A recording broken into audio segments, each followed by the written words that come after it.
reactions. Okay, here we go. Yeah, I have those.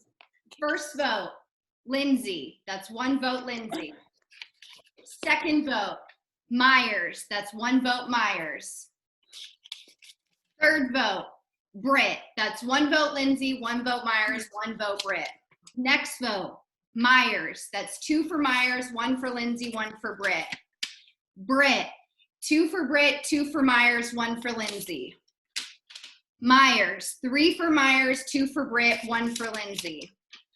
Britt, 3 for Britt, 3 for Myers, 1 for Lindsay. Lindsay, 2 for Lindsay, 3 for Britt, 3 for Myers. No, there's 2. Britt, 4 for Britt, 3 for Myers, 2 for Lindsay. Myers, 4 for Britt, 4 for Myers, 2 for Lindsay.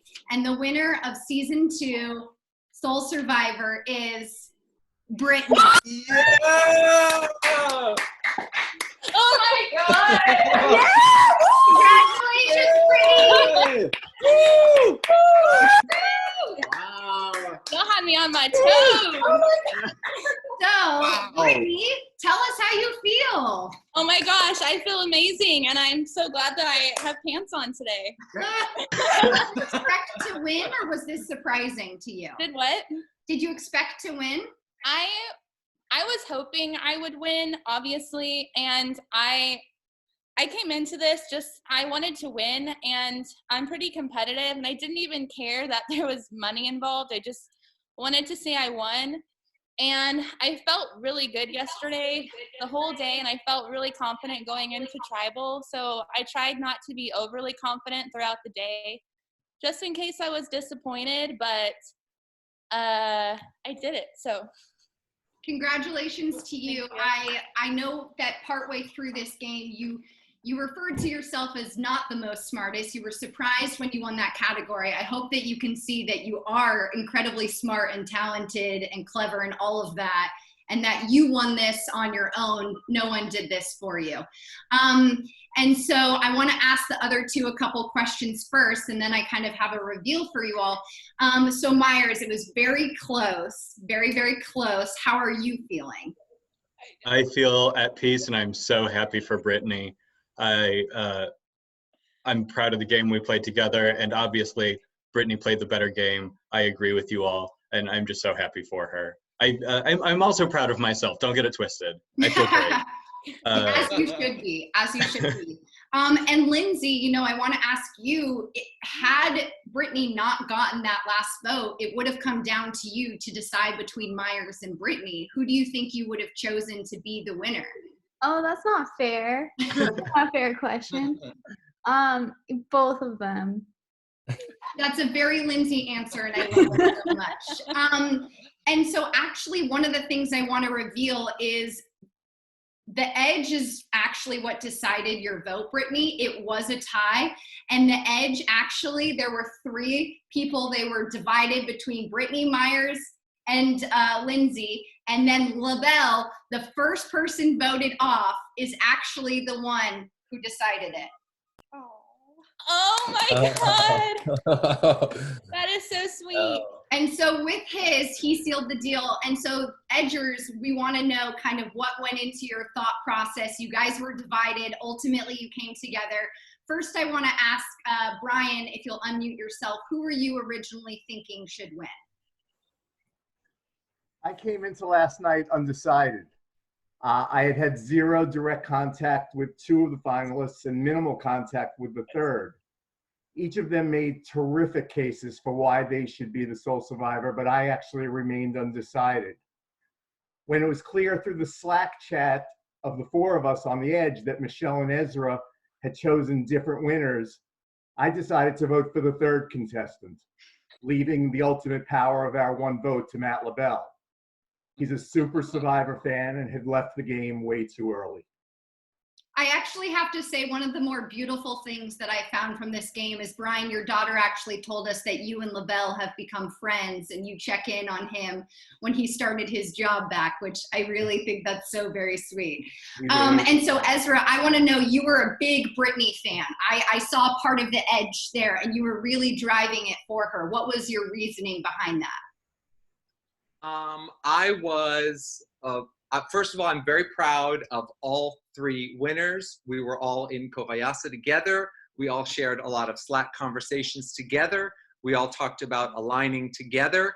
And I'm very, very proud to see all three of them go to the final tribal. It was amazing.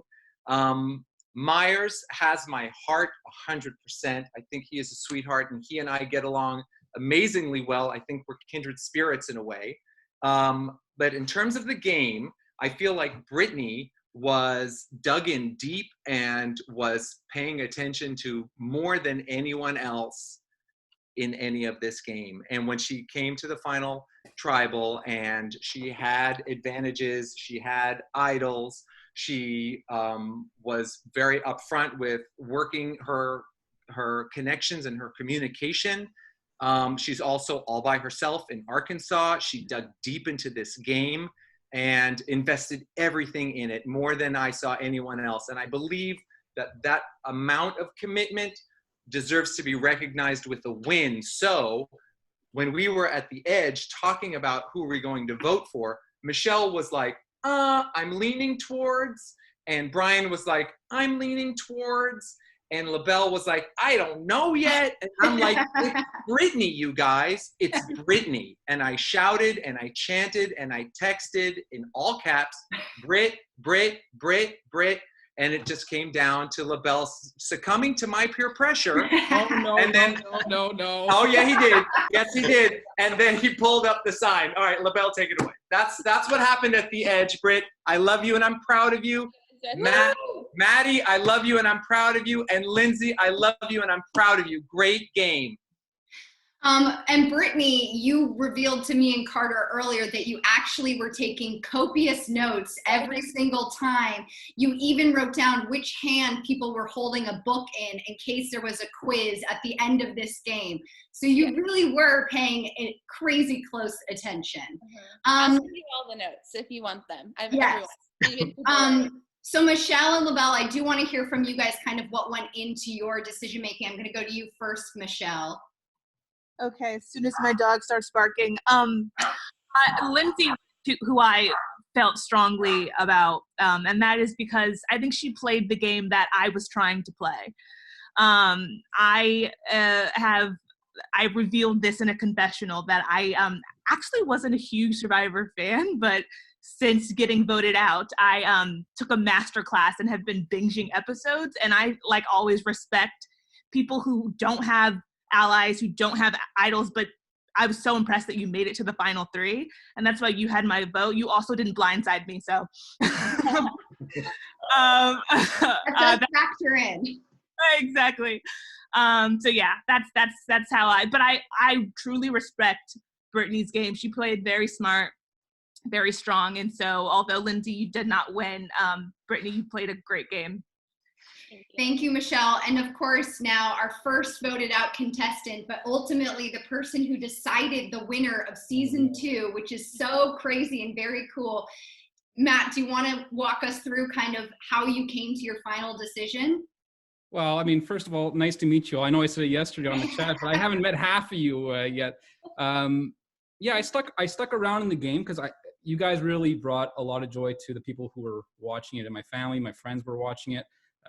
So I just want to thank you guys, first of all, and of course, congratulations to the top 3. You played a swell game. So yeah, going into last night, I thought that was actually harder than the 3 days I did play the game, because I had to decide who was going to win the $1 million. So I couldn't figure it out. I mean, I was going one way, and I think Brian and I, we talked about this the night before. We're going to talk about this first, and it just didn't happen. And I said, we're going to vote this way. And then the biggest move that I thought was in the game was when I thought Brittany had played her idol and her advantage, which I then found out was not her advantage. So then I was swaying the other way. And then I was listening to Lindsay's arguments of how she got there at the very, very end. And, they all made good arguments. But at the end of the day, I stuck with what I initially thought was the right person to vote for.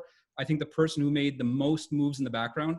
And even though Ezra was pointing at me on the screen and Brian was texting me and you guys were all saying, vote this way, vote that way, I just stuck with my guns. And I think that was the the best choice. I was hoping it wouldn't have come to this. I thought it was going to be not an edge vote, but all day I'm thinking, could it have been a tie and we just decided who won? I really hoped it wasn't, but it turns out it was. So congratulations to you three again. I actually think it's really awesome that it came down to that. I mean, the thing about our game is we try to keep everyone involved, even if they go off in the beginning. And you very much stayed a part of the family and checking in. You and Brian with your messages on Edge of Extinction were always enjoyable. Also, Matt LaBelle would try out his own forms of the challenges that we were doing to see how he would fare against us. So I'm glad that you still remained a part of it. Can't figure out that cone challenge still. I'm still working on it over there, so yes, I can't figure it out. Yes, the Tower of Hanoi, he built his own cones to try and figure it out. So you guys, now we're gonna move into the reunion portion, just to explain how this will work. Like, we have some fun videos, some fun things to talk about. We have fan questions, regular questions. We also have some harder things to discuss, but we wanna discuss them. So without further ado, I'll kind of just go into the reunion here. So Whitney, are you here, Whitney? If you're here, turn your video on.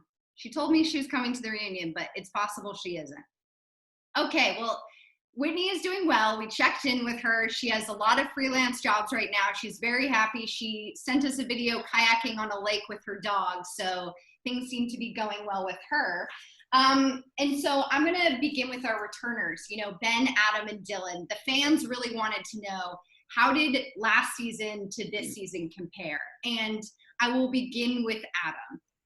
Sure. Well, I made it further, so that felt good. I still didn't make it to the merge, which obviously that's really where the game picks up and everything. But I felt like the level of gameplay wasn't necessarily higher or necessarily different, again, since I only was part of the early stages of both seasons. But being a returning player, I at least felt like I could use that, like kind of leverage that experience and kind of downplay it too, just to kind of, you know, blend in amongst everybody. But yeah, I mean, it was more fun this time around. I had more fun connecting with people and the challenges and everything, but I still didn't make it very far. Well, we still enjoyed having you, Adam. I'll have you back on any season, don't you worry. Dylan, I will not have you on any more seasons. Both your and Ben's wives have told me I'm not allowed to let you on any further seasons. I'm legally obligated to block you from the game. But Dylan, how did this season compare to last season?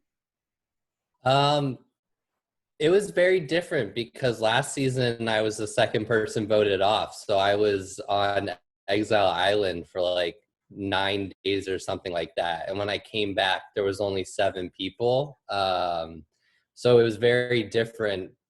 More people too. And one thing I sucked at last season was like, you know, the social aspect of it. And so I wanted to do a better job this time around, especially since there's more people and it's going to be a longer time till the merge. And yeah, so it was kind of like a new game in some sense. I think the only advantage I really had was, you know, knowing some of the challenge, like what some of the challenges might be like, and then just also knowing the stress of Slack and all that. So, but it felt like a very different game. So. And Ben, did it feel very different to you as well? From my perspective, this season took everything up a huge notch. I thought the gameplay was ratcheted up. I thought the challenges were ratcheted up. The clues, I thought the first time we all went in not knowing what it would be like, I knew, I think, 8 of the 12 people that played season 1, and I was related to a third of them. I officiated one of theirs weddings. There were a lot of connections. And so it was very family and friends. And we sort of became surprised at how serious the game got. This one, it was serious from day one. It was, you know, off to the races. And there wasn't a minute you could slack. The one thing I will say is I had 2 very different, both equally heartbreaking ways to leave season 1 and season 2. For those of you who don't know season 1, I told some of you I was totally blindsided in a move led by my sister-in-law, who I thought I could trust all these people that I knew. And so that one stung on like a personal level. We all know what happened this season. But I've loved both experiences. I'm very glad I got to play with the people I knew and loved, and I'm very glad I got to play with all you people who I now know and love and really took this game in a serious way that meant a lot to me. And I'm glad I got to play with both of you guys as returning players and just kind of have that. I mean, Ben, I felt like we had a good thing going. Dylan, I feel like it was one of your unfortunate events because it didn't exactly work out for you. But yeah, it was fun just to connect on that. But that's the thing, is that in the first season, I didn't know anybody either. So it felt the same dropping in. But Ben, I'd imagine for you, it was totally different. Sure. So, you know, I'm going to open this up to everyone, and just because there are so many of you, like, raise your hand if you can. But, you know, the fans really want to know, like, how was this experience? Like, most of you did not know what it was going to be, hadn't watched season 1, hadn't played season 1. How did this meet your expectations? Kind of what was it once you actually started playing? If anyone wants to share their thoughts, please. Go, Laura. Start. So I know Marissa, who's a producer, because I work with her, and she Instagrammed me or texted me and said, "Hey, do you want to do this thing? It's 4:30 to 6 every day." And I was like, "Okay, yeah. I mean, that sounds incredible and weird and different, and yeah, I want to try it." It was 24 hours a day. It was every day. Excuse my language, fucking woke up at 8 a.m. Pacific Standard Time, which I never do, to look for idols. I was slacking Dylan at 9 p.m. on a Friday. Like, it literally became my life for 2 full weeks. So and everyone says it's a game, but it feels very, very real, especially when quarantine is going on in the background. You're totally sealed off from your normal life. You're totally sealed off from your loved ones. And so my connections that I developed in this game, I was very attached to. But it was about 100 times more intense than I expected. And it was a full-time job. So that was the difference. I also signed up not knowing that anyone watched. I thought it was just like 18 people, and we didn't have fans or anything. So this has been a learning experience for not being camera shy, because I'm a little camera shy. So thank you to our fans. That's very nice. Ashley, did you want to say something? Yeah, I agree with Laura, but one other thing that I wasn't expecting was like the guilt, and not just like in terms of voting, but like, I'm not on Slack right now, I'm not there for people, or I would just be like so in my head and like just deflect with another activity and like act like I wasn't even on the show for like an hour, and then I'd be like, no, why did you do that? You need to go back, like you need to make these connections, and like I just felt bad all the time. And so, Lindsay, I want to ask you as well, because you were we had actually cast everyone, and we had someone drop out last minute, and you reached out and we were like, do you want to play? We'd love to have you. And in season 1, it was the same case with Carter, and Carter went on to win, and you went on to be in the final 3. So there is something to this last minute dropout. But I am kind of wondering, because you really didn't have as much time to think about it and just kind of jumped into it. How was it for you? I mean, it was a lot of pressure when you're like the last person who like came in last one. I was like, okay, well, I gotta do that now.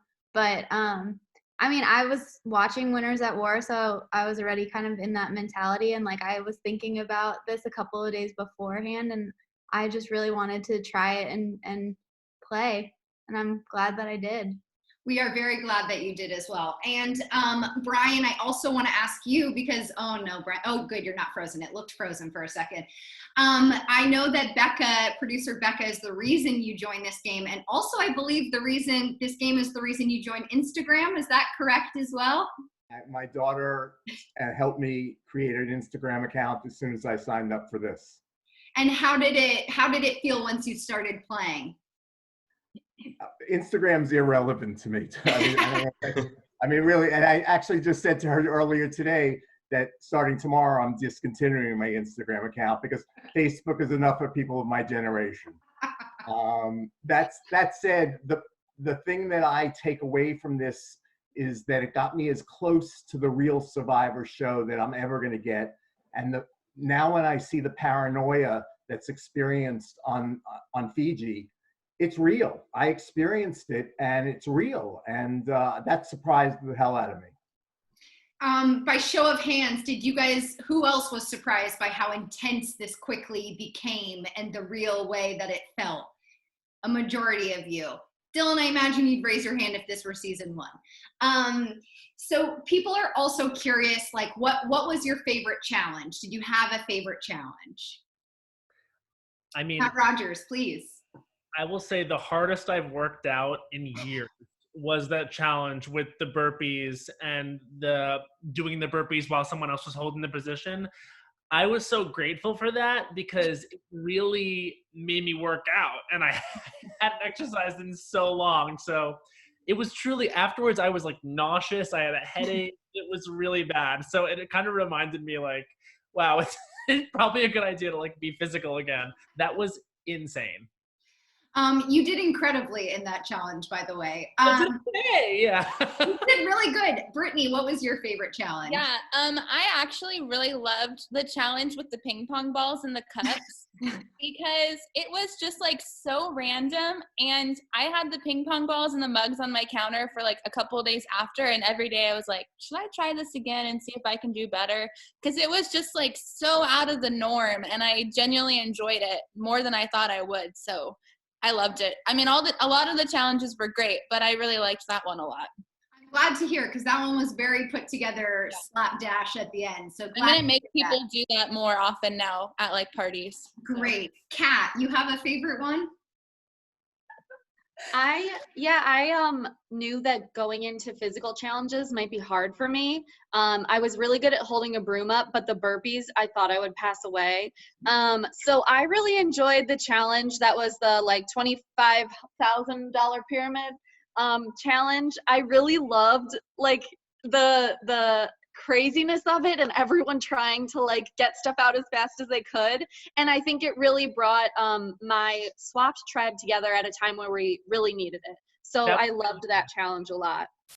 That was a very fun one to watch. Mary, did you have a favorite challenge? I mean, I agree. That was my favorite challenge to the pyramid one. But I just want to ask a follow-up question. Does everybody just have ping pong balls in their homes?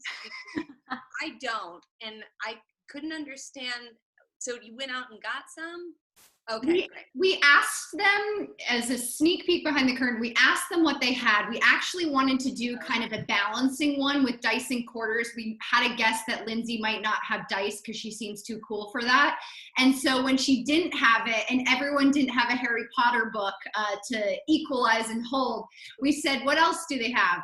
And then I just randomly threw out other things like a ruler, a ping pong ball. And then they're like, we'll get a ping pong ball. I was like, great, we'll figure it out. So not everyone had it, but they went and got it. Yes, Lindsay. I have to say, I love dice games. I recently moved, so I had to give away some of my games. That is why I did not have any dice, but I love dice games.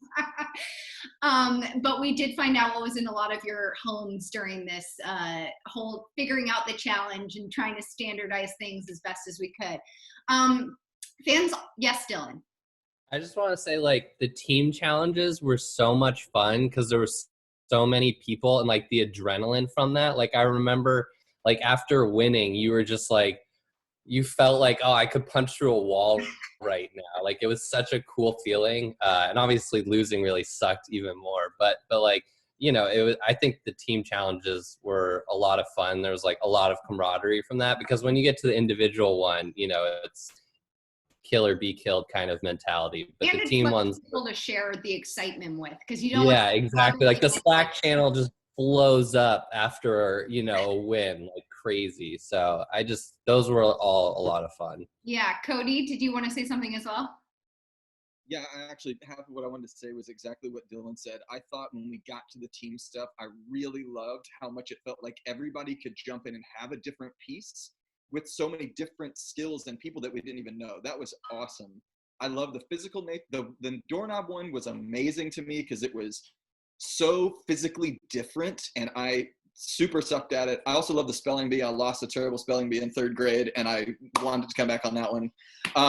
But the one that I loved was the one I did the worst in, which was memory, because I was so grateful to see this moment where I was freaking out. I was writing so many notes and literally not a single note that I took had any relevance to the answers. And I was like, I just missed this totally. And some people, I was amazed how people were just killing it. So I loved that one. I will point out the people who did really well in the challenge The were women. women. So it And I said that. That's what we said immediately. We're like, all the guys are out. was the women. And so people also want to know, what was the hardest vote for you guys? Did you have a hardest vote? Was there one that you really spent a lot of time thinking about or uncomfortable with? Myers, I see you nodding your head. Do you have one? Ben, without a doubt, by far. There was more gameplay in the hour before that vote than there was in the rest of the season. That was 50% of like my digestive issues came from that hour. And for the record, I still thought I was voting for Ashley 17 minutes into that time. And do you have any idea how much work it took for you to believe that? Oh God, I was so stressed. Does anyone else have Mary, please go ahead. Yeah, they were all terrible. The one that I found physically so hard and emotionally really hard was Matt Rogers, because we are friends outside of this game, and I knew he would know it's a game and it would be fine, but it was really terrifying to do that and scary, and I was aware that I was contributing to the end of the game for him, and that was painful. And Mary, oh, sorry, go ahead, Rogers. You're muted. I messaged Mary afterwards, like a jokey, like, how dare you, fuck you, on Instagram, because we are friends in real life. And she responded and she was like, I'm so sorry for the pain that I've caused. And I was like, I don't care at all. Honestly, like, but that's just a testament to how real the game is. Like, we have a real relationship. Like, honestly, we knew each other before this, but we weren't. I honestly think this made us closer. Like, I can't wait to like talk to you and hang out with you more after this, because we knew each other, but we weren't friends. But even in that like jokey response afterwards, I was like, oh wow, like she really thinks I'm mad. Like, it really did feel very real, and that's a testament to the game that you created, Kelsey. Totally. Well, while we're on this subject, excuse me, fans want to know, I want to know, because I listen to Matt Rogers' podcast. Are you going to go on the podcast? Are we going to hear a hashing out? Invited. You've been invited, Mary. I am accepting the invitation. I can't wait. I'm so yes. Yay. Everyone heard it here first. I want to say one thing. Mary Holland is the real fucking deal. And anyone that's watching this right now, seek her out, because let me tell you something. She was aspirational to me way before this game. I thought it was so cool that she even wanted to do it. Like, she is the funniest person ever. And she's the real deal, you guys. Matt Rogers. I love her. We're supposed to save the crying for later, damn it. I'm almost brought to tears, to be honest with you. Like, I fucking love that girl. She's so funny. I also want to ask you guys. Oh, Laura, please go ahead. It's so funny because I work in the same industry as Rogers and Holland and Ezra, and I've been a huge fan of Mary.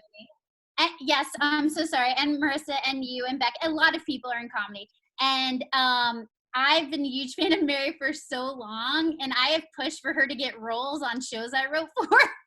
But we didn't know each other, and I really wanted no one to know that I really stand her. But it was really cool to be playing with all these people who I knew or knew friends of, but didn't know. But now I do. Dylan, yes, and then I'm going to go to my next question. Yeah, I just want to say the hardest vote for me was Ezra. Like, that was it just sucked so much, and I was very sad afterwards. Because it was basically between Maddie and Ezra, and Maddie and I had bonded, since the first tribal, and I didn't really want to see her go home. And I was chatting with Laura, and everyone saw me just typing away during that whole tribal, just kind of trying to plead the case for Maddie. And so that one really sucked, still sucks. And that was really hard. I was 100% sure I was going home that night. Ezra and I were exchanging messages right before you read the votes, assuming that it was me, and I had accepted it. And then it was very hard to see Ezra go. We all loved him so much, and we really felt a void. We missed his messages in the morning and everything. And but yeah, I agree with Dylan. That was really hard. I was simultaneously so relieved that I was saved and that Dylan pushed for me, and also like crying for Ezra. So it was really an emotional roller coaster. Yeah, Ezra is not related to my brother or myself, and yet we both cried so much that night, and I FaceTimed him crying, and then Dylan was like crying. It was quite the scenario. Okay, I'm going to move on to the next question just to keep us going. Did anyone have a favorite moment they wanted to share with a contestant in the game that didn't involve gameplay? Was there anything else, like other discussions going on or other funny conversations happening amongst each other? And if you have no answers, that's fine. Yes, Kat. I was just going to talk about Mary, Cody, and I. It is kind of gameplay, but we had an alliance together. And the reason that we created the name for it was because Cody had been approached by a couple different guys, and he was like, you guys, what do you think about me joining this alliance with these guys? And we were like, go for it, Cody. And I was like, yeah, Cody, get that big dick energy going.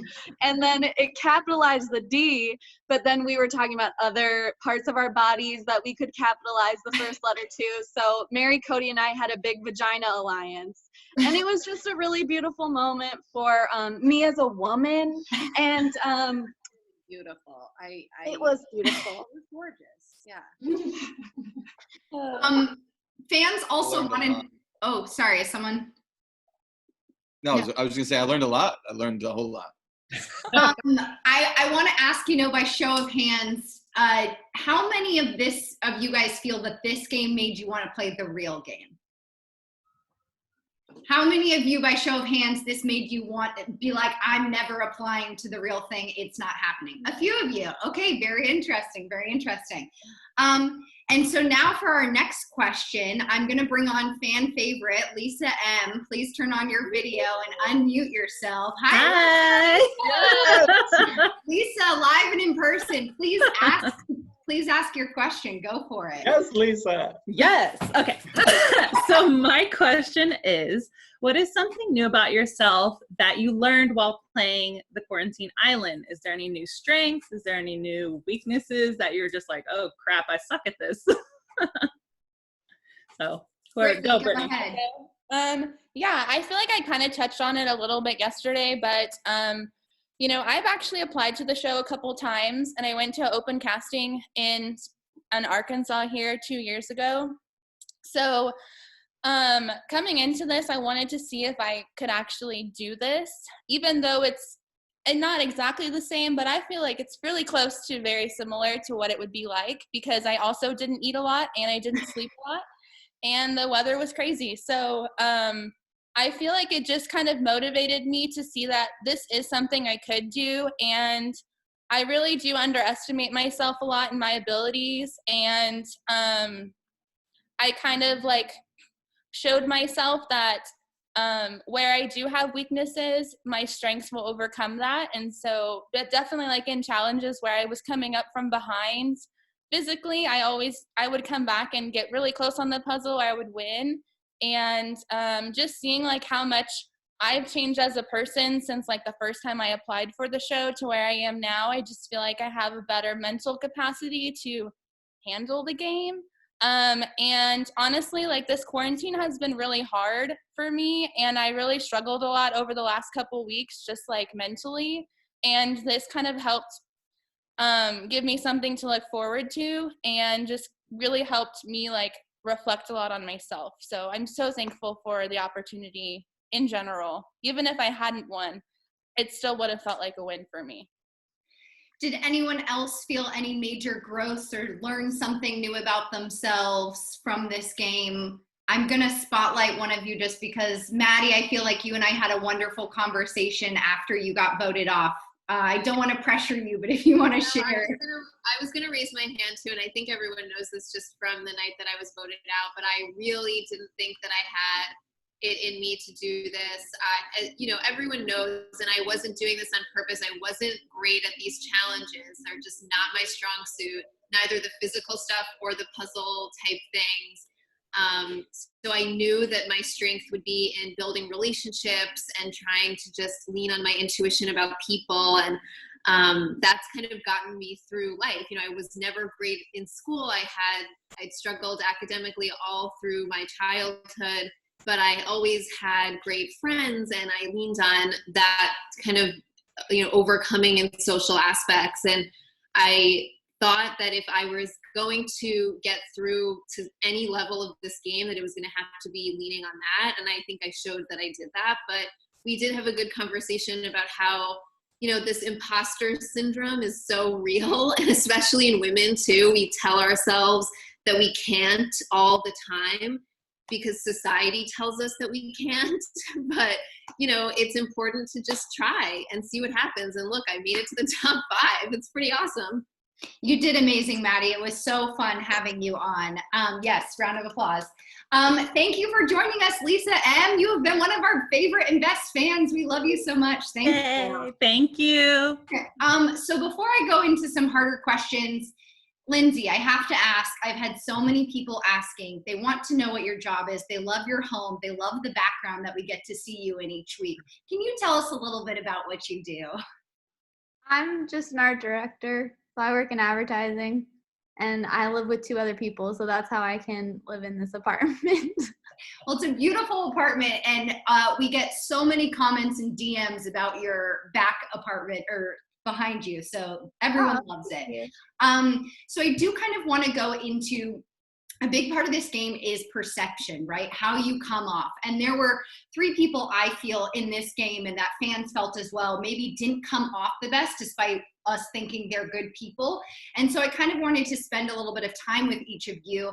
Dylan, I'll start with you. You know, we joke Dylan the villain, but like, why do you think that is that people perceive you that way? And even from the get-go, I remember you telling me you wanted to play season 2 differently, and yet you found yourself kind of in the same role again this year. Yeah, I think a few things. One, you know, Rogers has always mentioned like flipping on alliance pretty early. Ashley and I actually went to high school together, and we know each other pretty well. And so part of what I was trying to do was, you know, this alliance of 5 had formed, and Ashley wasn't a part of it. And so I was kind of scared to admit that I knew her, just because I knew Ben and Adam, and then if I also know Ashley, like that's gonna be, you know, bad news. And so we kind of talked to each other like, don't mention it at all, because like, you know, it will be bad for us. And then, you know, this alliance of 5 happened, and Ashley wasn't a part of it. So my goal was like, hey, Ashley, I'll just kind of let you know what's going on, and hopefully try to protect you if something's happening. And unfortunately, I think Ashley like started telling people about it or asking questions. And so immediately it looks like, you know, I've now, you know, ruined this alliance of 5, which wasn't really my intention. It was more just, I was honestly afraid that like if people thought I had so many connections right away, like immediately I would be a target. And because I saw last season, like how, you know, that, you know, I was voted out first on my tribe. Sure. So yeah, so I was trying to play a more social game, and then unfortunately that kind of got blown up. And so it turned into now having to scramble and having that perception. So. And do you think that any of like how you communicated to people also fed into that kind of this perception of like you withholding information or calculating or always kind of planning that next game move? Yeah, I mean, I would say like I keep things pretty close to the chest just in general. And so it's hard for me to like, you know, I feel like I can get along really well with anyone in person, but like Slack is definitely more of an effort. And so like, you know, for me, I think maybe like it's hard for me to just continue on Slack for multiple hours talking. Like that's very hard to do. And so that may be perceived as like, oh, well, he doesn't like, he's not open or he's not talking with me. So that's definitely a little bit harder. Whereas I feel like, yeah, over Zoom or in person, it's like, yeah, we can chat and all this stuff, but Sure. it's definitely harder over Slack. So We differ in that way. I could text anyone for hours. Ian never responds back to me. So Myers, I want to ask you, you also kind of started to have this perception, or people perceive this of you in the latter half of the game. And now I know that you came to this game through Becca, producer Becca, and she attests that you are the biggest teddy bear and the sweetest person. And so I kind of wanted to talk to you as well. Why do you think that you started to be seen this way? Do you think it truly was the superlative game that kind of turned it on its head, or how do you think it started developing that way?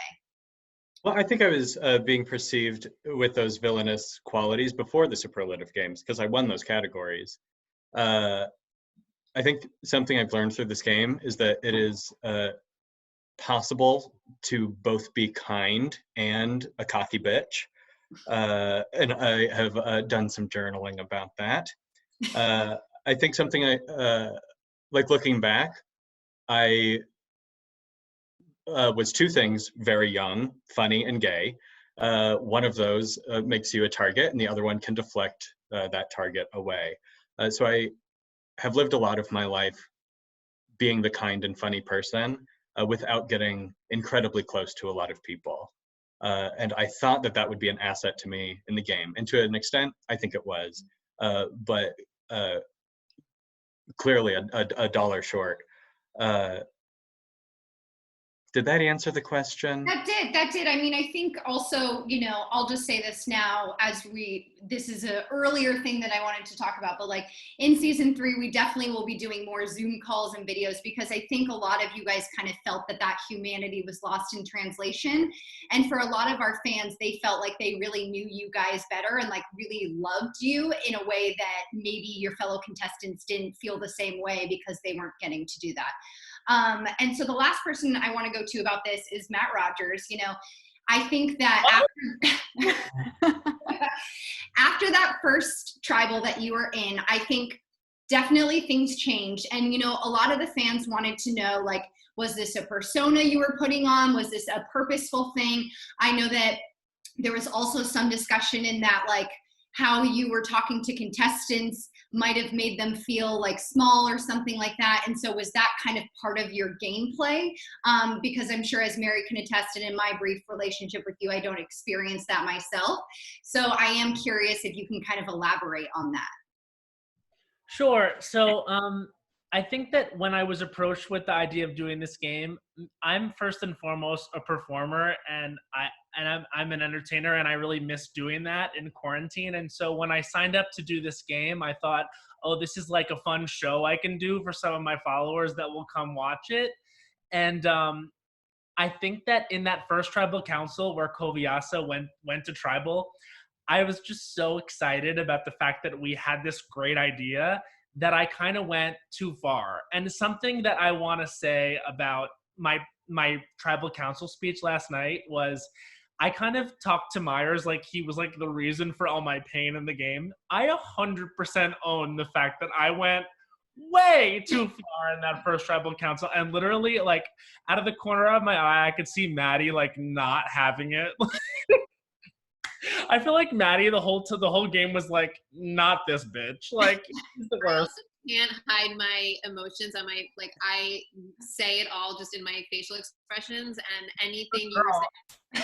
I appreciate it and I honestly think that, like, that's one of the things, like, in real life, I actually think like someone like Maddie and me would have gotten along like truly great, but in this Slack of it all, it kind of got lost. And so to answer your question about the sort of way that I came across on Slack to people, I think that something about me that I learned is I get excited, and so when it comes down to like me seeming bossy or me seeming like I have all the answers, I want to run the show, that's really just me being excited that we have a plan, and I am always on. And so it was interesting when Lisa M asked that question about what we learned about ourselves, because for me, I really learned, like, I cannot help myself. When we got the chance to be in tribal council and we got the chance to like do a blindside, I was so, I went nuts. Like, and then afterwards I was like, oh, duh. And then there was a lot of like pearl clutching from like, that I sensed from like Brittany, Myers, etc., that they were like, girl, that was too much. And 100% it was too much. I am too much. Although Like, I will say your performance was incredible, because that one weekend, both my brother and I were at my parents for my mom's birthday. And I was like, God, this is awkward. Dylan's going home tonight. I know he's going home tonight. And it wasn't. I was shocked. The performance. no, like I think that at my best capability, I could be good at this. But unfortunately, like I also want to say, like, the shit that I said to Myers last night, bitch, that if the roles were reversed, he could have said way worse to me. Like, I was truly a crazy villain in this game. And the first confessional I sent to you, I was like, girl, I'm giving you a villain, because I thought this would be like a really fun, like, way to perform for my followers. But then, like, honestly, as I got more into it, I was like, oh, I played this totally wrong, because, you know, people are really playing and they really want to, like, I just totally misjudged the situation. And therefore, if I could go back, I would play it different. I would be more reserved. I just, you know, I wasn't good, and I deserved what I got. Can I make please go ahead, Brittany. Oh yeah, I just wanted to like just touch on two things that you had said. Like, number one, I know that you got really excited, but I never really thought, oh, I think I just froze. I never really thought you were bossy, but when the narrative came that we needed to play that up, I obviously took advantage of that situation. But also, like, when you decided to play it up in tribal, I was like, if he wants, I think even in my confessionals, I was like, if Rogers wants to do that, let him do that, because if we're working together and he's a bigger target than me, that's going to work in my benefit. So if I had come into this game and I didn't really have like a lot of strategy, I would have done the same thing that you did, because blindsides are exciting and there's parts of this game that you get really caught up in. But I always wanted to make sure that my head was on my shoulders and I knew what I was doing. So another thing is, like, I think that after that first tribal council, when I had just done way too much and like totally blown like any chance I had, I was purposefully being annoying. Like, I already am naturally kind of annoying, but like I was purposely doing too much, because I kind of thought like, oh, well, why don't I just, now that it's done for me, why don't I just be like the Abby Maria? Like, they'll keep me around because I'm never gonna win. And in fact, like, Myers can tell you and like Kat can tell you, I was fully telling them, like, you guys, I'm not gonna win. Like, keep me in, please. All I want to do is play. But I knew it was over. I like, even like when Ben brought up, or it was Dylan who brought up the idea of like voting Brittany out. What I heard was like, Maddie is never going. Maddie had my number, girl. Like, and then I heard from like friends of mine that were watching the confessionals after I was voted out. They were like, girl, they hate you. They've used the word hate. And then I was like, oh no. So I felt really bad, because I felt like I came off wrong, but truly my own fault. I mean, I just felt the only move I had was to become more annoying, more the target, because Myers and Brittany had played it so amazingly. They had made me into a monster, which is my fault.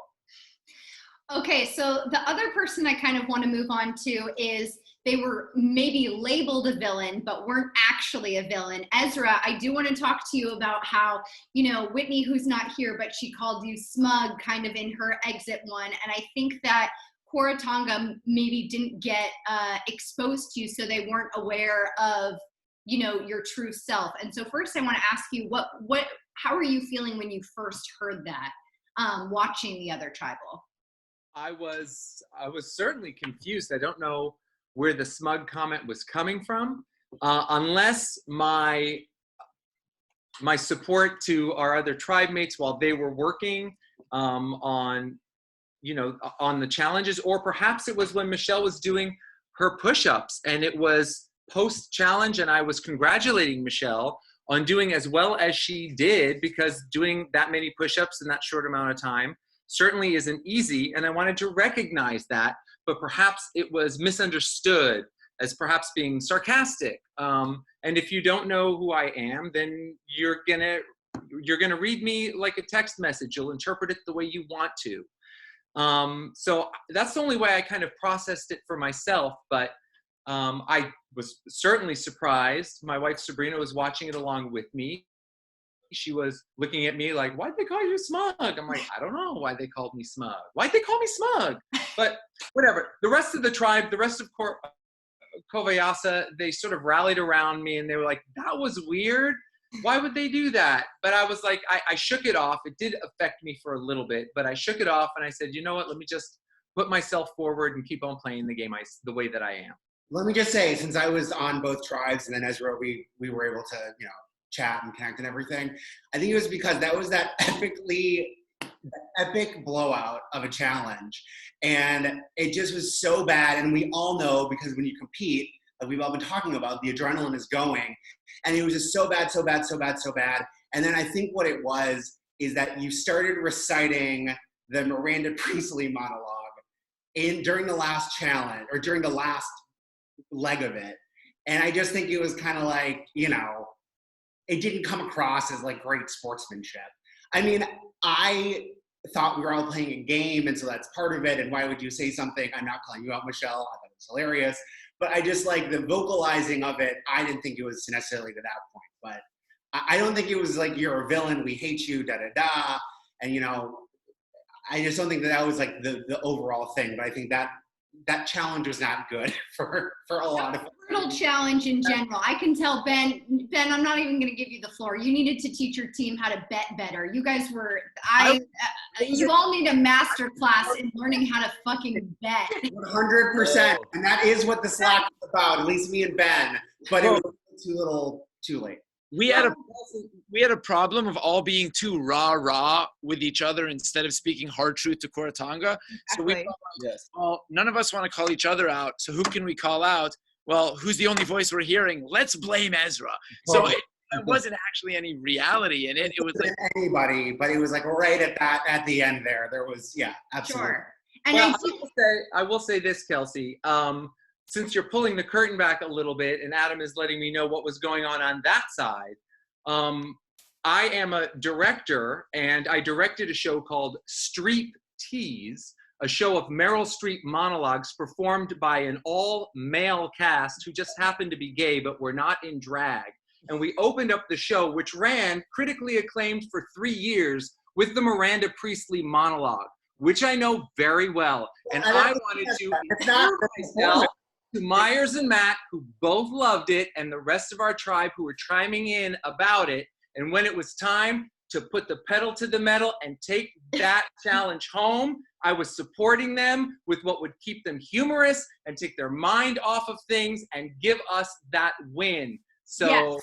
But then it also made me feel very stupid for not having it memorized. So I think it kind of goes both ways. But I also think we were losing a lot at that time. We all were very down, and that's why we were so like, let's just do this, guys. We got this. And I think that we were so reactive to things that felt like you were rubbing it in our face, but it's truly like we just didn't want to lose again. And once we all did get to know your personality authentically, we were so sad that we had made those assumptions. I shouldn't speak for everyone. I was so sad that I had made those assumptions about you, because at that time I was like, how could anyone be so happy in this game? How could anyone be so genuinely happy? But then getting to know you, I was like, wow, what a fool I am. I do want to ask, the people who were on Ezra's tribe, if you did want to speak to your experience with Ezra on the tribe. I know that I had my own experience and I wasn't even on the tribe. So if any of you do, let me know and I'll call on you. Yes, Matt Rogers, please go ahead. I would really say I actually thought there was a chance that Ezra was playing a character, because he was so positive and so he was so effusive, and you were so, I just couldn't believe that anyone would be so, every day when we woke up in the general thread, there were these amazing messages of positivity and amazing inspirational messages. I'm like, I literally said I was like, I think he might be playing us. How could this be a real thing? And when he said he would be really lonely at the end, I'm like, he has kids. I just thought I didn't necessarily get it at first, but that really is him. He really is just a fucking gem. And I think that it was really special for all of us to be exposed to that, because I think a lot of people here are like in the survivor mindset and being jaded and being like, that can't be real. But it really was him, and that was awesome. Myers, you want to say something? Go ahead. Yeah, I will say when Rogers, I think the day after the merge, came to me and said, I think Ezra was playing a character this whole time. That was my last straw with you. He literally said, I don't know, Rogers. And I was like, oh, I'm out. Very Brady Bunch, very sure, Jan. Maddie, did you want to say something about Ezra? I can't remember. I think it was maybe the pyramid challenge where I messed up on sports. There was something where that night I was just feeling really down and I felt like I ruined it for the team. And I would always wake up to Ezra's message because he wakes up literally at the crack of dawn. And I would wake up on the East Coast and see his beautiful morning mantra. And there was that morning, it was as if it was meant for me. It was this beautiful message. And I DM'd him and I said, your note this morning really spoke to me. It was really nice. And he said, I wrote it with you in mind. And I just thought that was so kind. And it was so real. You were so yourself. And I'm so lucky to know you. Thank you. Ezra, we adore you. I do have to ask you one thing, though. One of the funniest things that I had ever heard was that you believed that my brother was a mole in this game. And I just want you to explain why you thought that. He really did. I will tell you this. I thought at the very beginning of the game, we're stepping into the second season of something, and we don't know how you have evolved the game.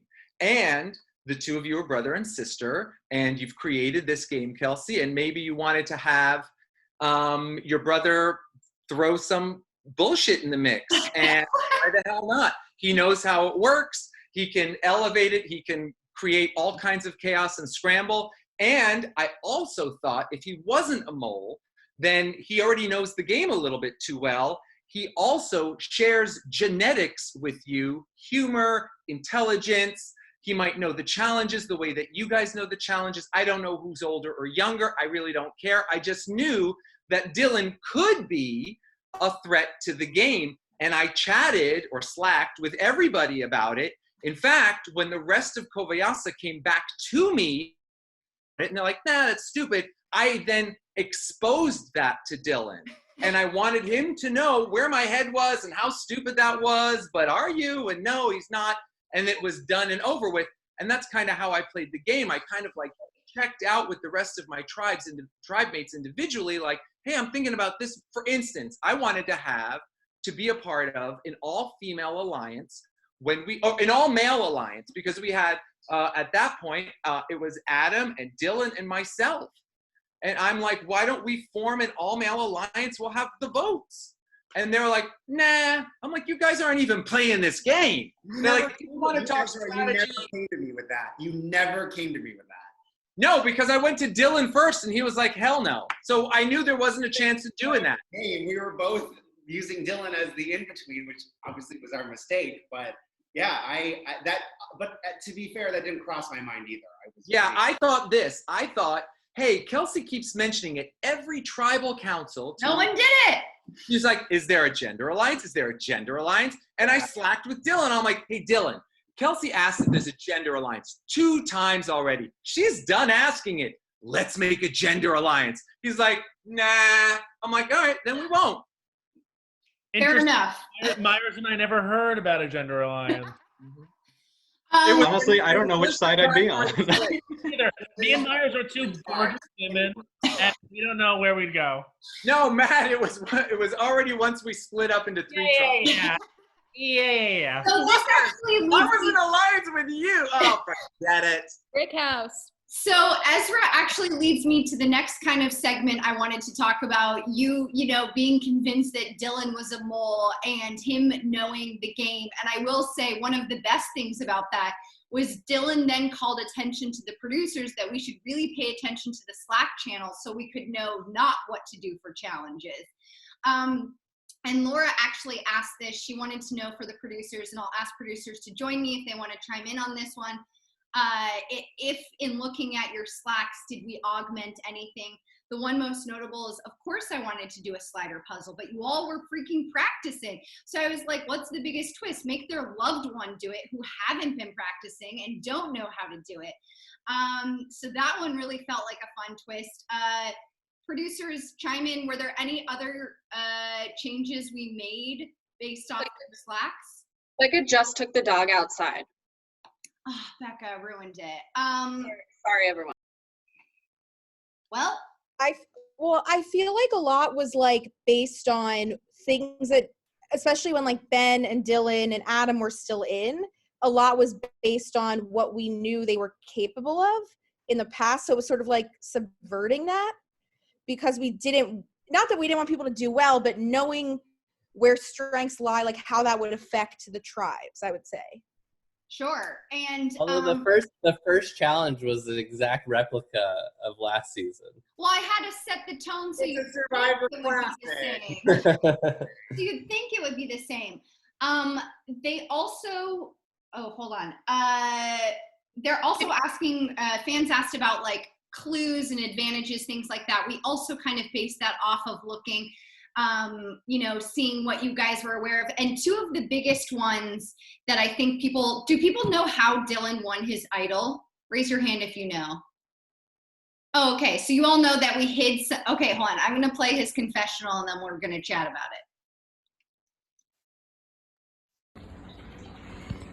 it. All right. You know, I was suspicious of this feast thing. The producers want to do something for us, and they're all together. Very suspicious.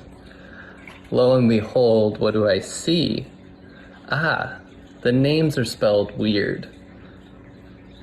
Kelsey Probst with some capital letters. Becca with some capital letters. Carter with some capital letters. But it wasn't the beginning of their names. Interesting. But Marissa producer, all caps. What did those letters that were capitalized spell? Slack. Slack who?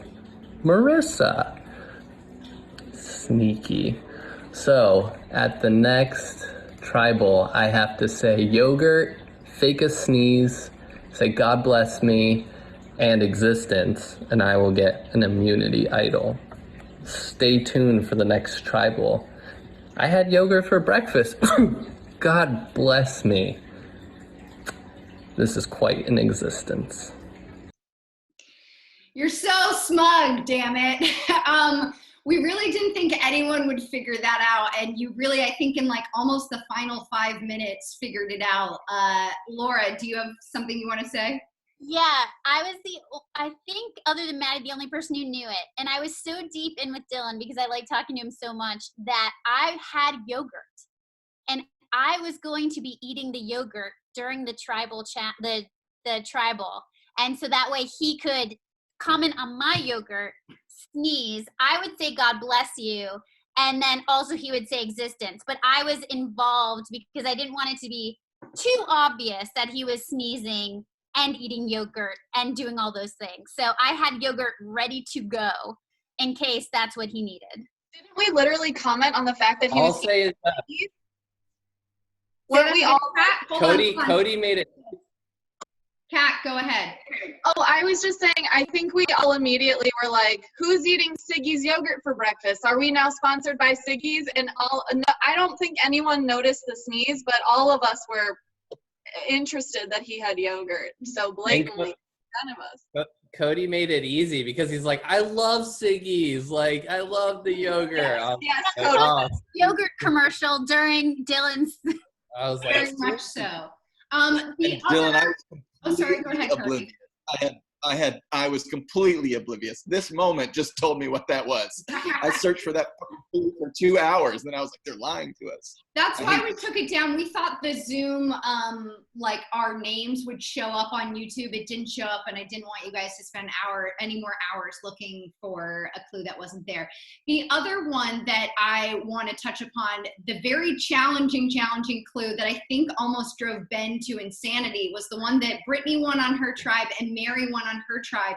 Mary, can you Can you explain how you figured out what it was? So each tribes were given a diary entry, and it was signed like a member of their tribe. Yeah,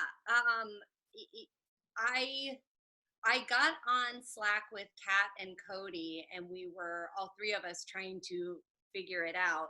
I like Googled things. I feel like Kat and I both Googled Kimmy, and it's like an Urban Dictionary slang for somebody who's like, she's just a great gal. So I was sending you so many guesses, and then I was so frustrated. I was just thinking, and then I looked up at our tribe channel, and next to the channel were three. It was basically asking for 3 descriptive words, and then next to our tribal name were the words sensitive, caring, and great ass. And I was like, well, that's descriptive. And so I sent it to Kelsey. I was just trying to describe Kat. Just wanted to. Oh.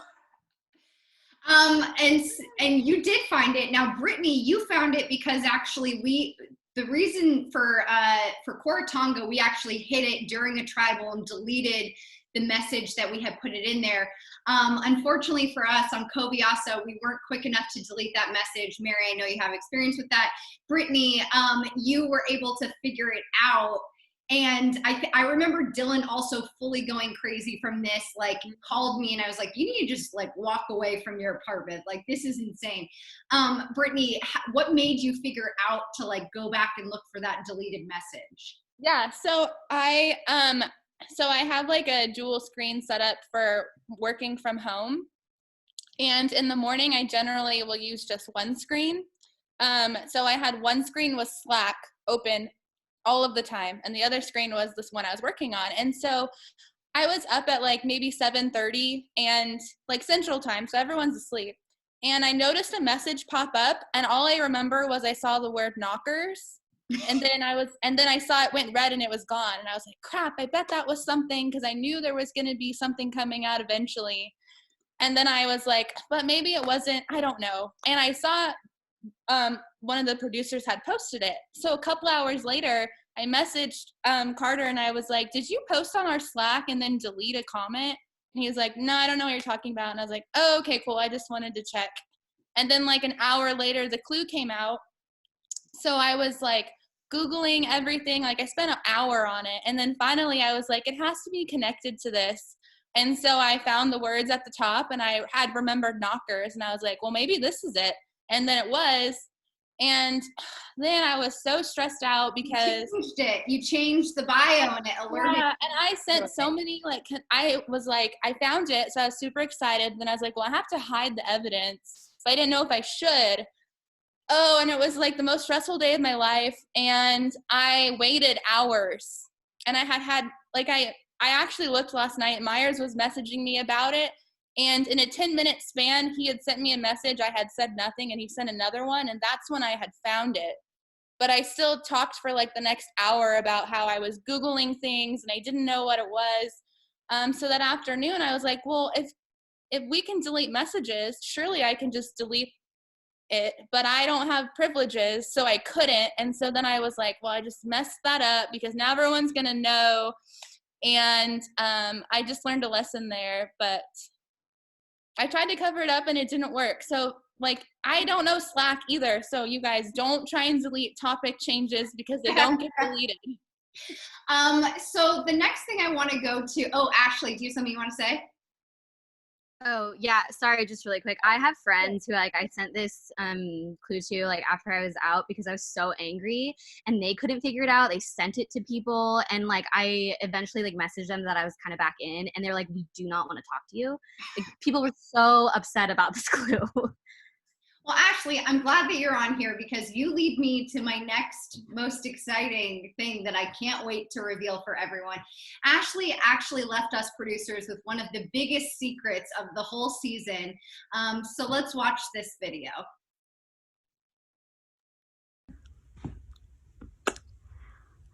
So today's tribal was interesting. You know, we had some interesting votes, some interesting splits. I did not mean to vote for Lindsay. I was talking to so many people. Yes, Laura makes the most sense. We should keep Lindsay. She can be molded to an alliance. Let's just get rid of Laura. That's a little harsh, but Kelsey calls my name. I can't find Slack on my screen because I'm so overwhelmed. There's so many tabs. I type in a name and hit enter. I'm sweating. And I was like, what? Something just felt weird.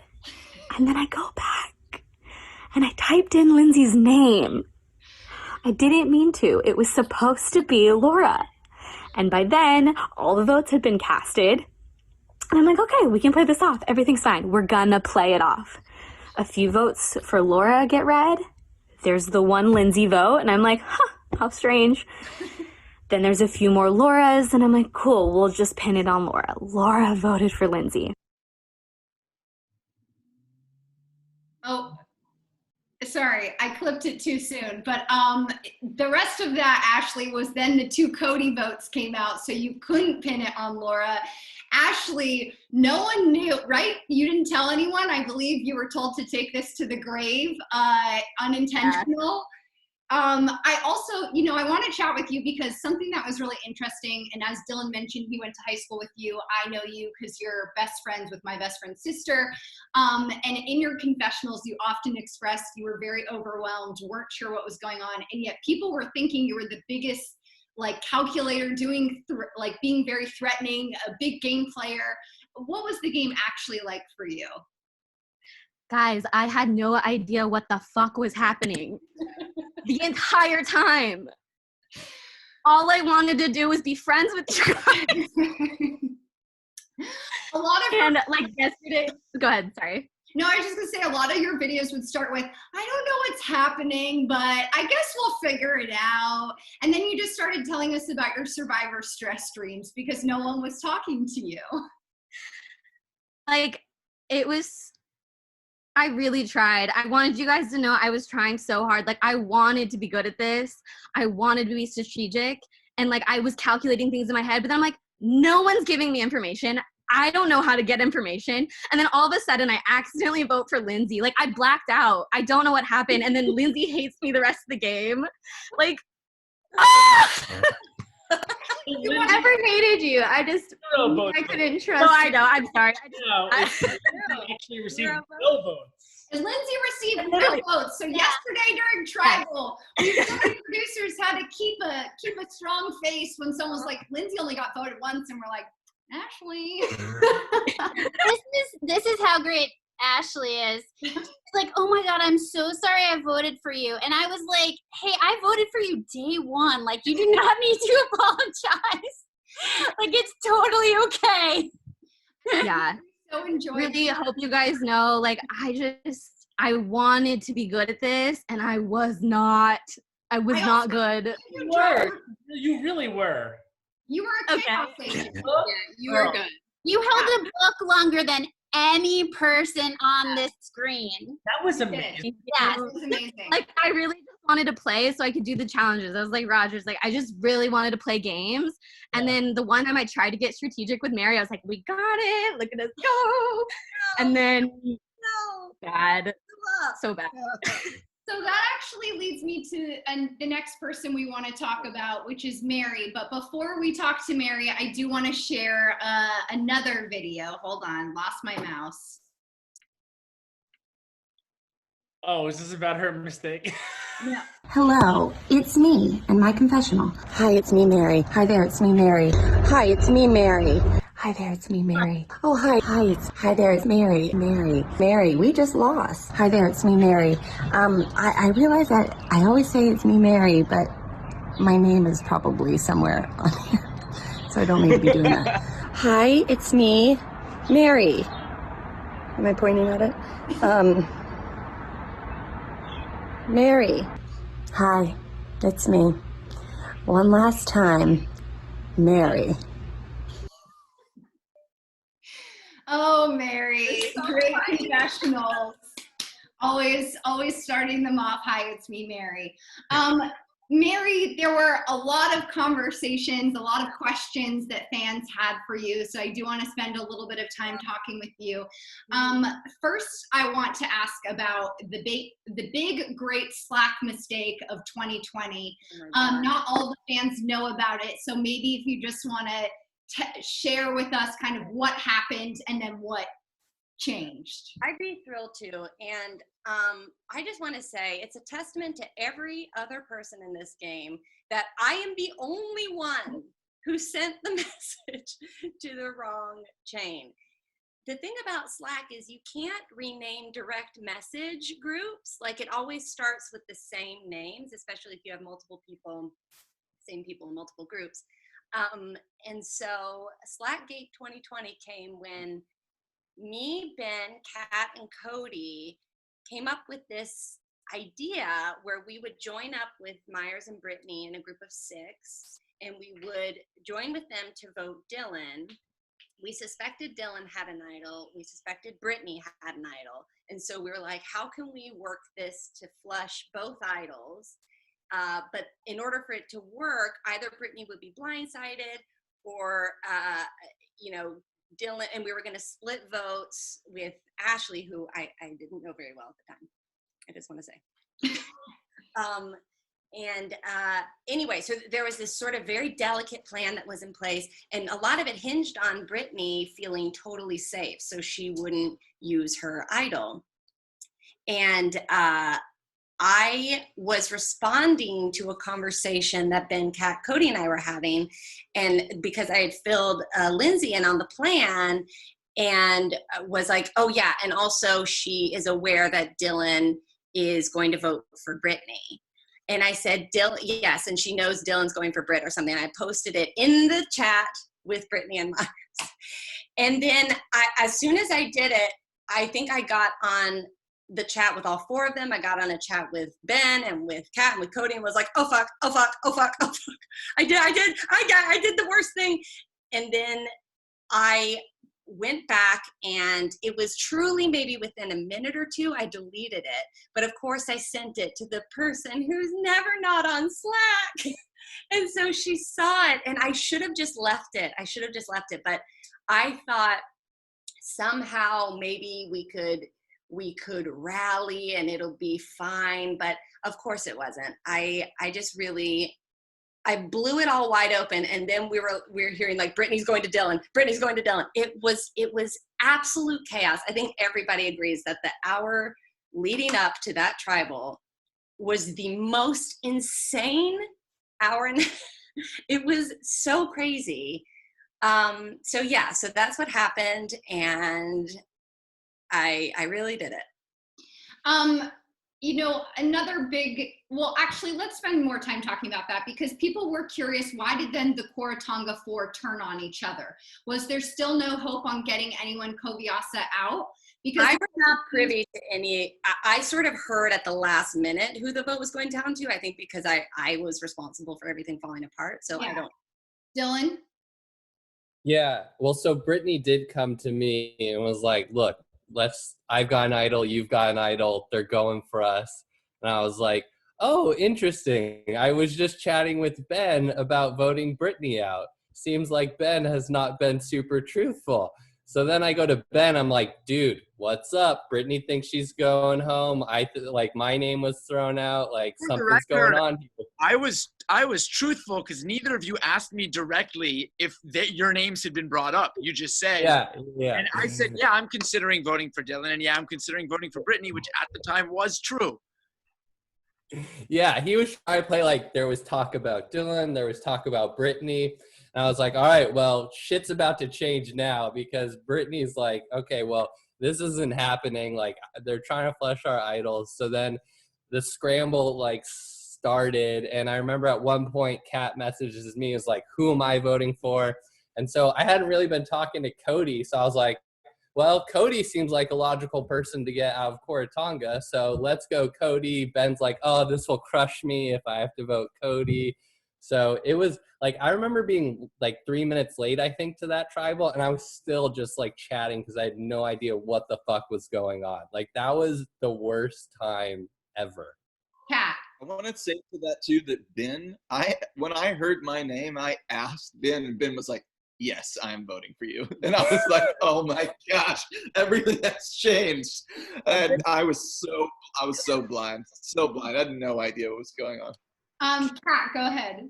I wanted to say a few things because this was the beginning of the end for me personally.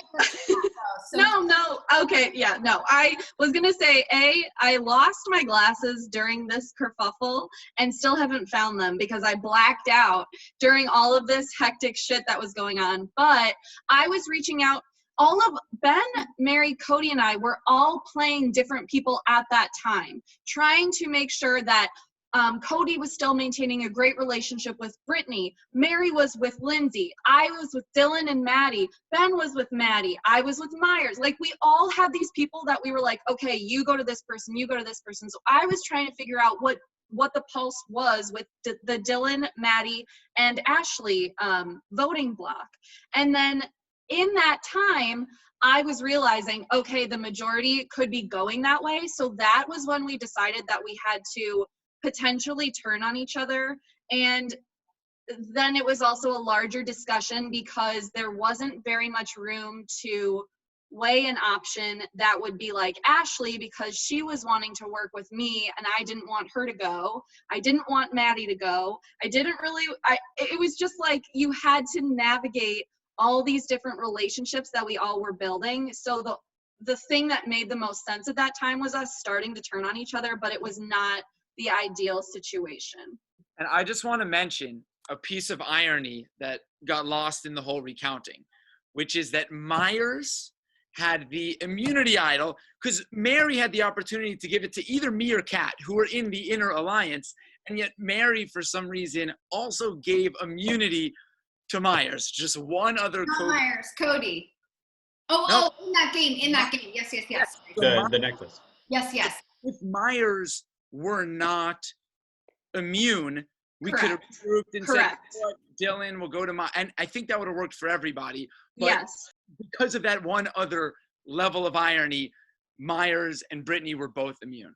So Ashley, before I go to you, Mary, let me go to Ashley real quick. Go ahead, Ash. Really fast. So someone gave Myers immunity in that tribal, correct? Yes, Mary did. I did not know that. Like, that's what I'm saying.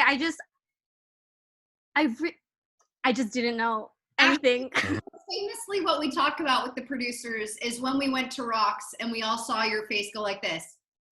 What's Rocks? Oh my God, it killed me. Oh, sorry. But Kat, I'll save this for later. It's fine. Okay. So Mary, I do want to go to you, and I also do want to talk about, one of the most talked about parts of this game is you saved Cody. And I don't know if all the contestants know or if all the fans know, but you also voted for Cody. So Yeah. thereby nullifying your thing. So what's confusing? So fans wanted to know kind of A, what went into that decision, and B, do you still stand behind that decision? And I will preface this to all fans, like, we can never fully understand what goes on in their brains and the stress of this game. So I hope that everyone lends some grace to all of these contestants because they're trying their damn best. So go ahead, Mary. Thank you. Look, I know it was weird, but the thing I would say about giving Myers immunity was I had just met Myers and Brittany, and we were starting to form this group of 6. And so I obviously had a very tight alliance with Kat. And I felt that if I gave immunity to Myers, I would build trust with him, that would solidify my position in that 6, and that it would also maybe throw the scent off Kat and I being so close. So that was my reasoning behind that. It wasn't just, for fun, giving him immunity. And then the vote, go ahead. No, please go ahead. I'm sorry. So up until that point in the game, I had been so staunchly focused on my alliance with Kat as my number 1, and then me, Kat, and Cody had an alliance of 3 that began a day or 2 into the game. And I was so devoted to that alliance. I told them everything, every plan we had. I feel like I ran by Kat, or I ran by Kat and Cody. I made no moves or conversations without them being aware of it. And so as this as everything unraveled, and I just want to use this quick analogy because I feel like it's so apt. I recently watched Cool Runnings, and there was a moment at the beginning when they're at the Olympic trials, and these 3 runners, and they're amazing runners, and they're racing, and the guy in the middle trips, and he takes down 2 arguably better runners on either side of them. And I feel like that's what happened with Ben and ultimately Kat, because the ramifications led to eventually going to Rocks. And look, I tried to make a bobsled team out of it, and it didn't happen. But the thing that I feel like I was doing in that moment, I realized I had blown everything up so completely. I now had no chance at trust with Myers or Brittany. I had totally put a huge target on myself by messing things up in that way and being so devious in that way. And at that point, you know, Kat and I were discussing who to vote for. And I felt that given the choice between Ben and Cody, I would be more comfortable with Ben going home because I knew he had thrown my name out there. And so that to me in the spur of the moment was, well, he threw my name out. So no Ben. And then she wanted to go Cody and felt that that was the best thing for, sorry, one second, for our game. And I agreed to that. And in the split moment between the vote happening for Cody, when I slacked you his name, and then when you asked if anybody had a hidden immunity idol, something in my brain switched to where I was like, well, wait a minute. I just put a huge target on myself. I have no other close alliances now, especially besides Kat and Cody, and I'm about to vote off one of them. It didn't make sense to me, and I decided in that moment to make a move for myself. I felt Cody would be a great shield for me. I felt like this would build trust with him, and he also had a good relationship with the people I had just betrayed. So it was an impulsive, spur-of-the-moment decision that I wanted to save one of my closest allies in the game. And in Survivor, nothing you do happens in a vacuum. Everything you say, everything you don't say, everything you do or don't do, it has a ripple effect, some of which you can control and mitigate, and some of which you really can't. And after I did that, that was a move I did for myself. Nobody recommended I do that. Nobody I talked to said I should. I made that choice. And the ramifications of it were a lot. The fallout was extreme. And, you know, it ruined my trust with Kat and made everybody think I was a lunatic, which maybe was great, but also maybe not. But looking back on it, I'm so proud of myself because up until that point, I had been making decisions for myself in regards to other people, in regards to my alliances. And that was something that was mine. And it was weird, but I was proud of it. I believe after that you started calling yourself Mayhem Mary, which we also— That's right. That's right. Just completely insane. And so since we're talking about that ripple effect, I want to go into the next thing, which is with Kat. You know, the following tribal, then Dylan went home, but then we have the back-to-back tribals. And unfortunately, it ended up going to Rocks. And I don't know if the fans know, but it was the first, it was a tie. The second time it was a tie, but 2 people had switched. And then eventually it did go to Rocks. And so, Kat, I just kind of wanted to talk with you about that experience. I mean, a lot of fans felt that had you not gone to Rocks, you probably would have won the game. And I know when you get voted out or when you go home without anyone actually writing your name down, it's even harder because it is out of your control. So I just kind of wanted to talk to you a little bit about your experience, how you felt, how you feel about it now with some distance between it. Oh my God, so fun. So many questions in that thing you just said. So I just read that someone was talking about me slamming my laptop. I'm really so sorry I slammed my laptop down. I truly in that moment could not like continue.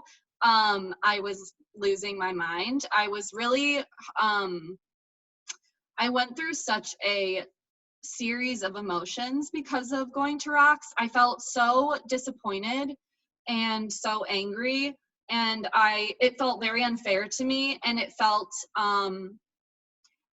like from the moment that Brittany knew her name was on the block from the previous the 2 previous tribals before that, like my game just got fucked. And that was really hard because I had after that, and after Mary played the idol for Cody, I felt very alone in the game, and I felt like I had spent so much time working on building relationships with every single person I could, every single person who was bearable to talk to, which was most people.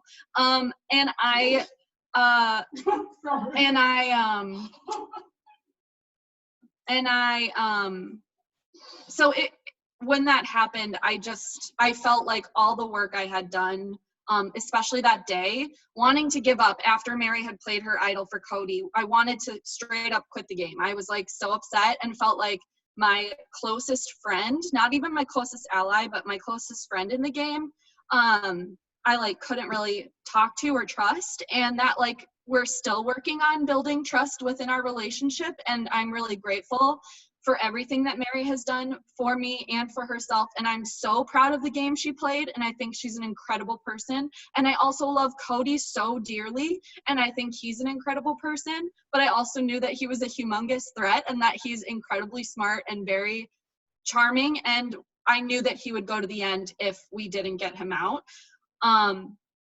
Sorry, I feel like I'm on a bunch of different wavelengths right now, but keep going. I wanted to quit after that, and I was like, you know what, in these moments you need to reinvest, and you need to you feel like you're running on empty, but you need to put everything you have back into the game, because I didn't want to walk away, and it meant so much to me, and it sounds so silly to say that because it's just a game with $1 million, but I really had loved all the friendships that I was making. I loved getting to know so many different people during such a shitty time in all of our lives. And so I decided to reinvest. And I was like really upfront and had really amazing conversations that entire day with Brittany, with Ashley, with Lindsay, with Myers, with literally every single person in the game. So I knew that even if I didn't have 100% trust with Mary and Cody, I knew that I could still try to like continue. And I was also so sad because I loved Ben so much, and I felt like I had lost someone who was being 100% honest with me. It just sucked. And I also was in survival mode. I had just won an idol right after Ben got voted out, because I knew that my game was going to be completely decimated if I didn't do that. And then I couldn't even share it with anyone because I didn't feel like I had anyone that I could really trust at that time. So then when we were going to Rocks, it was really frantic. And I had the extra vote advantage at that time, but because we only had 5 minutes to talk and I had worked all day to secure relationships with so many people, I didn't feel like I could just throw the extra vote in, and didn't want to if I didn't need to. So I was like trying to touch base with every single person, seeing where everyone was, and I wasn't necessarily prioritizing myself at that time. The first time I did vote Cody, and then Mary didn't want to vote Cody. And so I wanted to reinvest in that relationship still. So I changed my vote to Brittany, not knowing that Maddie was going to change her vote. And I also wasn't sure what Ashley was doing because she was so all over the place. So I didn't know where she was even voting at that time. So I was like, I didn't even think about playing my extra vote, and I don't even know the rules about trying to play an idol when you go to Rocks. I didn't think you could. So it didn't even, yeah, I didn't think so. So it didn't cross my mind to even like try to do anything else. So I just had to kind of like let it happen. And I knew because you hadn't called my name and you hadn't called my name, like the second time, I knew it was going to be me. I just had a gut feeling. And then after that, I just kind of like needed a couple days of space and like time to allow myself to like process everything that had happened, because I put so much of my time and energy into the game. I'm sorry, it's like making me emotional because I really love Survivor. It's like one of my only hobbies. Can you stop playing with the dog? Oh my God.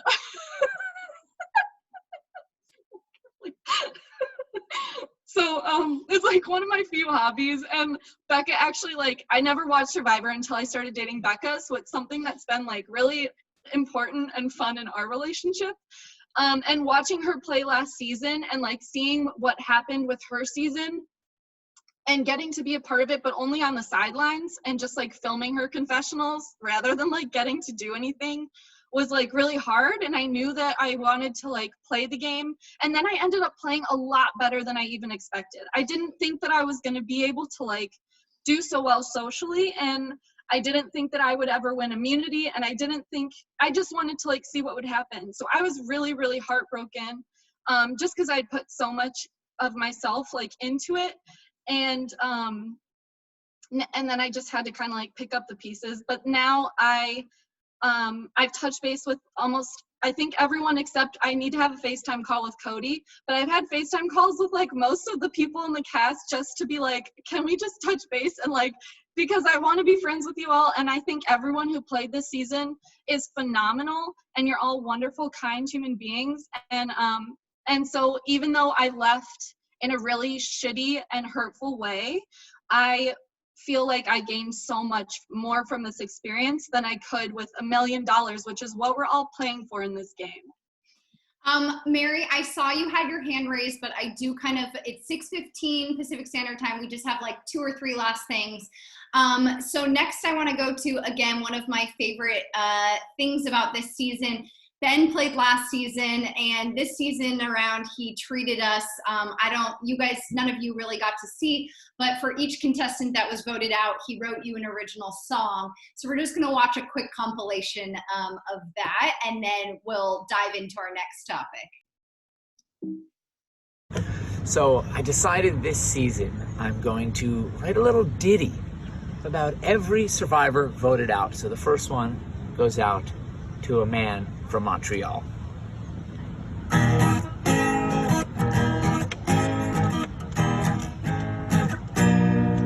Oh, here's a little story about a man named LaBelle. Our tribe mate Whitney left the game last night. She decided to go home, snuff her own torchlight. And it's sad because he was probably the nicest guy here, but his style wasn't suited to this game, that's clear. And last night Rarotonga broke apart, oh dear, oh Brian.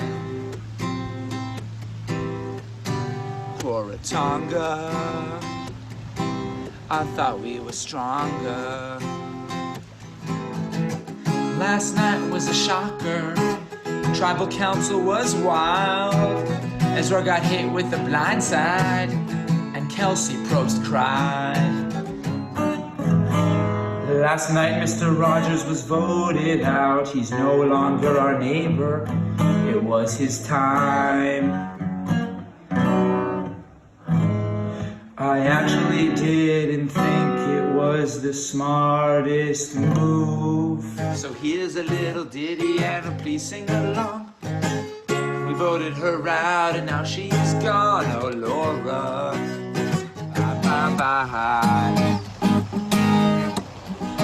I got voted out last night. Britt and Myers went and started a fight. I know this can't be right. Hey Mary, come on. Why? Dylan was a target from the top. Old Koviasa never stopped trying to make sure he had no friends. Last night the game got really wild. 2 votes, 1 challenge, so many trials. You never could have seen that coming to ya. Half the tribe went Cody and half went Brit. They couldn't break the deadlock split. They drew the rocks, unlucky was Catabudia. Mary was playing a good game.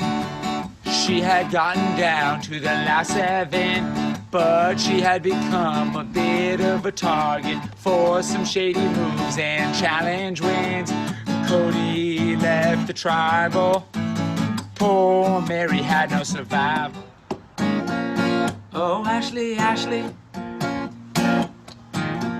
Oh, Ashley, Ashley.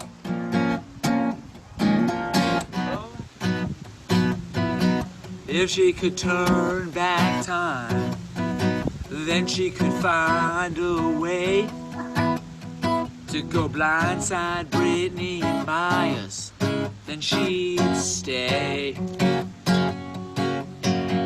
So Maddie made it to the final 5, but she did not do enough to survive. Cody's story's sad to tell. A survivor ne'er-do-well, the most mixed up contestant in the game. La la la la la la la la la la la la. Survivor dropout. Survivor dropout. No final tribal day for you. Survivor dropout. Survivor dropout. Quit the challenge and gave up too. They were so good, Ben. I will admit to you, I was editing this video for hours, and he's great at guitar, he's great at writing songs. The vocal work could use a little bit.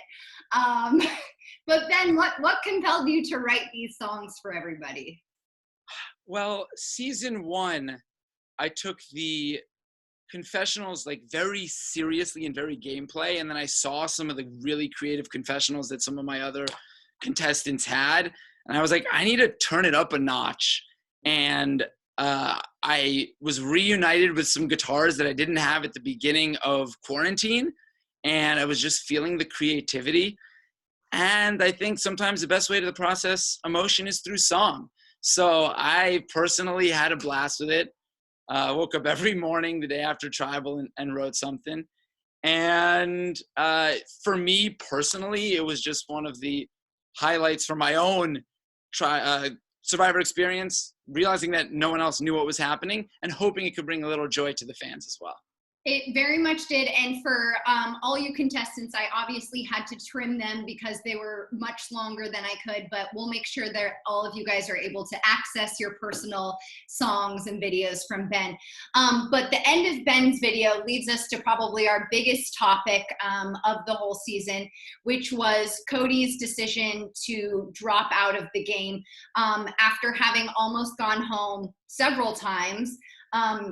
He won final individual immunity, chose to put Britt to move forward, then chose to move Lindsay forward. We thought he was going to be competing with Myers, and about 5 minutes in, he chose to drop out and send Myers to the final 3. There were a lot of mixed feelings from fans, contestants, myself. Bye, Matt. Thank you, Matt Rogers. From the fans and producers, all of that. So Cody, I kind of wanted to give you, and if you can just, because it is running late, if you can keep it briefer, just to kind of explain your thought process. And I also wanted to give the contestants a chance kind of to respond to that and speak to that, because I personally felt that it was, I don't know, it was a very big moment. And I think how we heal going forward is by people getting to express how they felt in you doing that. So go ahead, Cody. Absolutely. Thank you. So the first thing I want to say is that if I had known then what I know now, I would not have made that decision that other night. It's not that I did not think that the 3 people in the end deserved to be there. I did think that. But I've never made a decision before in my life that had the complete opposite outcome than what I envisioned. I've never been in a moment where how others felt about something I did was so far from what I perceived the outcome would be. I talked with Carter and with Kelsey and some jury members afterwards. And what I want to say is I'm truly sorry. I want to ask for your forgiveness. I did not realize how my actions would come across. I was and am still very embarrassed that I did not realize that.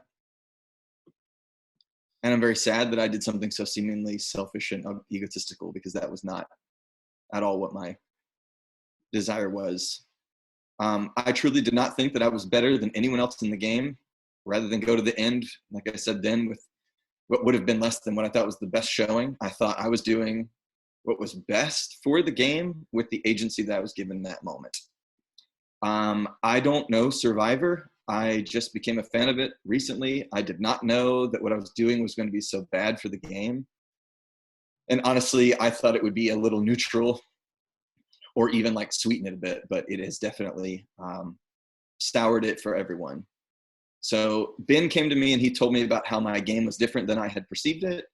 Carter helped me understand how he felt and how it looked to everyone else. Kelsey helped me see how the agency that I thought was mine wasn't what I thought it was. And that Mary taught me today about how she would have loved to be in my spot, and sort of helped me see how she was disappointed, but also helped me feel like she understood where I was coming from. So as sort of an aside, I don't really know if this is super relevant, but I consult for corporate training, but I consult for gamification and corporate training. I am very numb to the game mechanics and game events of things that were happening here. My goal here was, this is a hard time for me, and of course it is for all of us. And the enjoyment of the Survivor ritual every day was the push for me to say, this was so fun, I can help 3 people who really love this go to the end. So again, I just want to say I apologize. I was truly ignorant, and even at 34 years old, it's been a long time since I've said that, of not knowing how something worked. But I was naive, and I realized, as big of fans as a lot of you guys are, that it rubbed you the wrong way. And I'm truly sorry. I'm willing to answer any questions that you have, and ultimately apologize to the producers and Kelsey as well for just disrespecting the game in a way that I was not aware I was doing. Myers, I'm going to go to you first. Cody, I knew that what you were saying in that moment was entirely genuine. You never once lied to me in the game or out of the game. I knew exactly where you were coming from. I was still a little salty. I did not need your help to get to the final 3. I think I would have beaten you. My arms weigh 2 pounds apiece. But I was happy to be there. I was also happy to be your ally and your rival throughout the game. Like we said to each other privately after Final Tribal last night, no hard feelings. I look forward to hanging out. Ezra, did you have something you wanted to say? I did. I wanted to speak to Cody on his actions and his intentions of what he wanted to do in that moment, because when we were doing the book holding challenge, and it came down to Ashley and I for the last, I don't know what it was, maybe 8 or 10. No, but like just when it was just neck and neck with just the 2 of us. Yes. I was at a place, first of all, to be blindsided and to be out of the game was in a way a relief. And to be spending some time on Extinction Island, or edge of extinction, and not having the same kind of connections and communications that I had with Kobayasa, it felt like it was a little bit of a different game, and I didn't know if I wanted to jump back into the heavy current of playing if I should win that challenge. And when it was just down to Ashley and I was going to say out loud with my microphone on, Ashley, I know how badly you want to get back in this game. I'm glad it's down to you and me. And I was going to put my book down for the same reasons that Cody just expressed. But my microphone was on mute, and I didn't want to drop my book without telling you guys why. So we went neck and neck, and Ashley, you got it all by yourself. But my heart wanted to say, Ashley, I know you want to be in this game more than I do. I want you to have what you want to have, just like you did, Cody. So I totally get what you're talking about. Yes, Thank I you, think Ezra. that the reason that people felt so upset was because of how late in the game it was, and there had been other opportunities. You know, as I said, your name had been written down. Mary saved you. There was also the tribal where you left Mary alone, and then she was voted out, where you could have given that advantage to her and she could have been saved. And so I think fans really just didn't understand, myself included, why you would wait up until the end, including trying to win the last individual immunity challenge if you didn't fully want to be there. Sure. Mary and I talked about this a little bit today. I actually, when she saved me, I came back in and told her, I was like, Mary, I think you are playing so well. If we go to the end here, my arguments will be for you to win. Like that's the thing. It does change after every vote. And like I said, I was learning this game as I went. And that's not an excuse as much as it is an understanding that I just got up every day and looked forward to this thing where I normally would have had volleyball or had a meeting for work or like something that's like literally the only thing on my calendar multiple days was a 6:30 Central chat thing that I was planning around. And that was all that it was for me. It was not anything about thinking less about anyone. It was this like, well, what am I going to do today?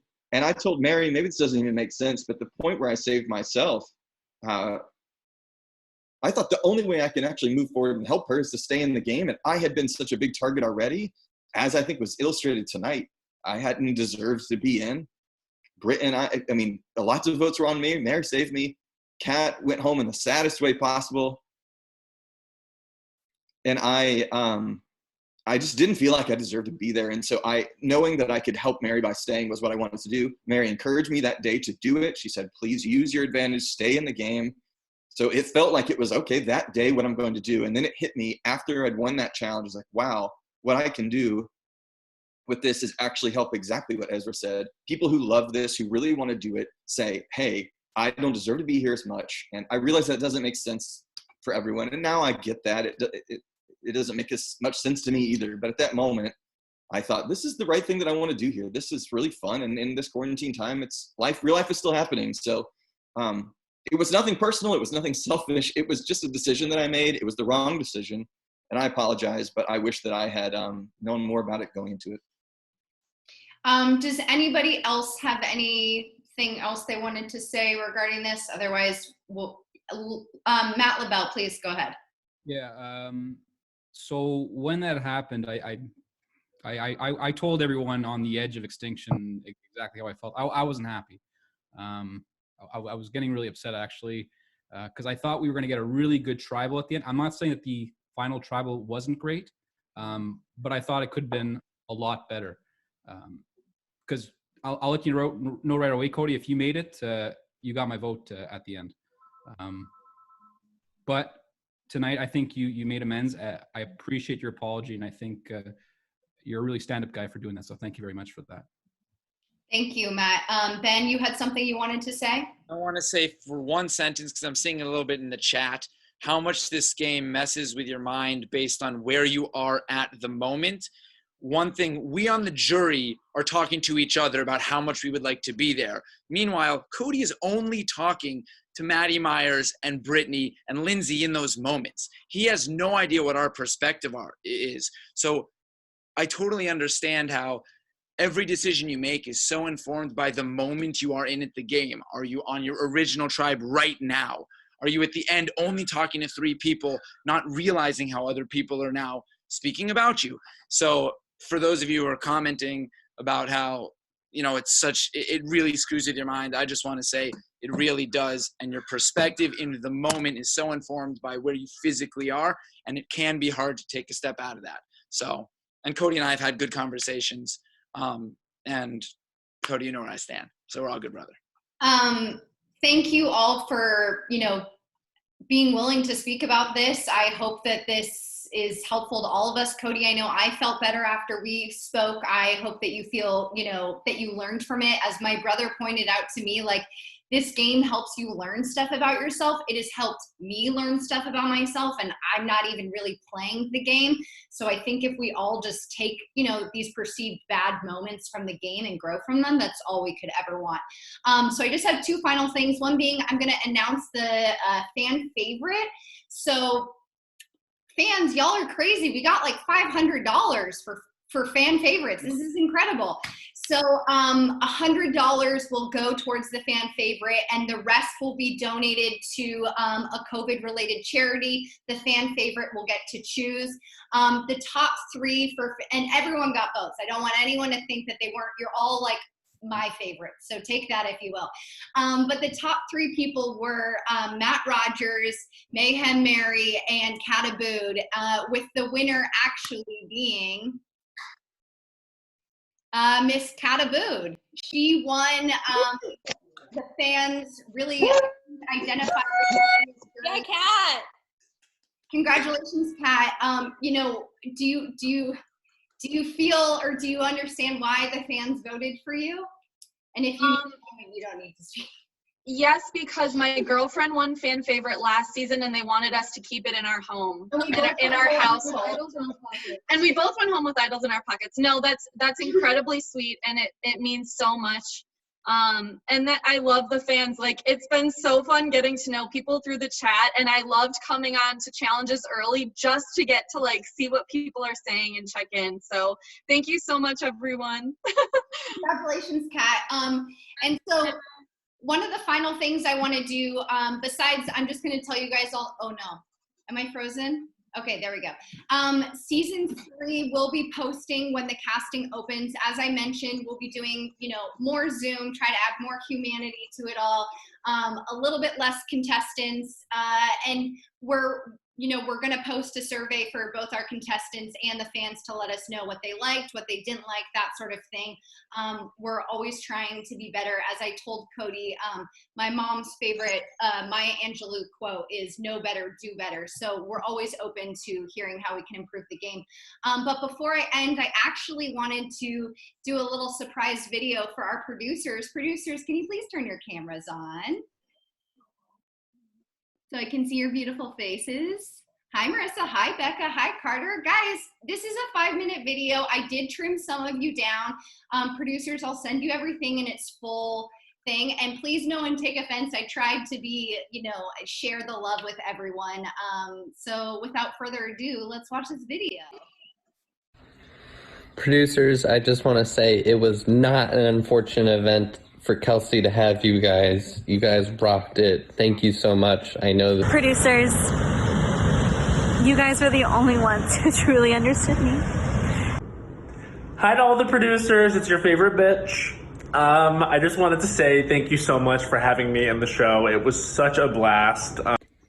The producers of Survivor Quarantine killed it. So much for making this quarantine time more bearable, because wow, Survivor Quarantine gave me something to stress about that wasn't the outside environment. Special shout out to the producers. You guys totally killed this season. It was way above any expectations I ever had of how the game would be. I want to send a enormous thank you to Kelsey, the producers, the contestants. I want to give a big thank you to our producers, Becca, Carter, and Marissa. Hi guys, thanks so much for all of your hard work, your passion, your creativity. Carter, Marissa, Becca, thank you guys so much for creating what has really been a super fun experience over the past 3 weeks. So this is my thank you video to the producers, to Kelsey, to Marissa, to Carter, and Becca. This was an insane thought experiment that I'm really happy I did. And thank you guys for putting so much time into it. A big thank you to Becca, Marissa, and Carter, the amazing producers of Survivor Quarantine. Thank you for making such an incredible game, for all of your hard work, for all of your effort and love. I appreciate you. I love you, and thank you. Becca, Marissa, Carter, thank you for absolutely nothing this season of Survivor. I never watched Mulan. I was trying to enjoy the merge feast. I clearly didn't get an advantage or an idol, and I clearly didn't win any of the challenges. So this is to thank all the amazing producers, Becca, Carter, Marissa, and especially Kelsey. You guys are incredible, and I'm so impressed with your creativity and hard work. This is my opportunity to thank the 3 producers, Becca, Carter, and Marissa. for an outstanding job you did this season. This season was so amazing. Thank you so much to Carter and Marissa and Becca for being amazing producers. I want to thank you for all of your hard work and the incredible job you did on putting this game together, and thank you for letting me be a part of it, even for just a little tiny amount of time. All right, love y'all. Hey producers, well, we just finished the final tribal, and as I said to Kelsey in a private chat, you guys did an amazing job season 2, and I want to thank you, Marissa, Carter, and Becca, for helping Kelsey out. I thought it was phenomenal. Loved to watch it. Wish I was participating in it, but Hi, Kelsey and the producers. Hi. We just wanted to thank you guys for an awesome season. We know that you put a lot of work into this show, and we've loved watching it during quarantine. It's passed a lot of time in our family, so thank you for all of the hard work. You guys are amazing. Hello, Quarantine Island. Chatty Patty here.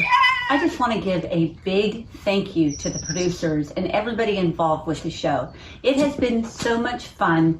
It has been a wild ride. It's been great getting to know all the cast. You producers have done one hell of a job. Oh, hi producers. I was just thinking to myself, how amazing you've been this whole season. The challenges that you have designed for us players to do in Survivor Quarantine Season 2 were so fun and amazing. I'm in awe of you. I even think that some of these challenges I just might do in my free time for fun. I found them to be A, creative, B, difficult, C, well organized, and D, all of the above. I just want you to know how grateful I am for all the work you put into organizing and producing this season. Marissa, Carter, and Becca, you are incredible producers. I hope you're so proud of what you did this season. 3 words I can think of to describe you are sensitive, caring, great ass. Oh, hi, that's right. I have to thank the producers. What were their names? Barca, Marika, Quarter? Cheers to you guys. Thanks for making this happen. Yay! Thank you.